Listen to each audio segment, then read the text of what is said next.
In your planning process, once you've decided what actions go where, it's actually really important to consider the infield stuff and how these schemes and public and private finance can actually support how you produce food and how you grow crops.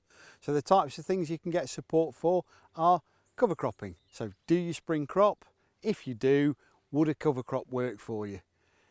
The other things you can think about is, could you benefit from a fertility building lay and break? So there's two ways you can consider that. You could use a legume fallow, where you take land out for 2 years and you grow legumes specifically to fertility build and improve soil health. Bear in mind, when you do that, you can't use that action as forage, so you can't take a cut and actively use it as a production method. If you are in a position where you can use forage, you've got either livestock on the farm or you've got neighbours who would use forage, you can use a herbal lay.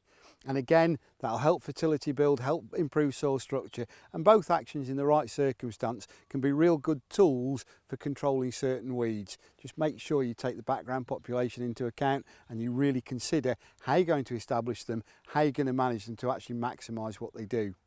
And the final action, of the main ones out of the infield ones, is one called companion cropping.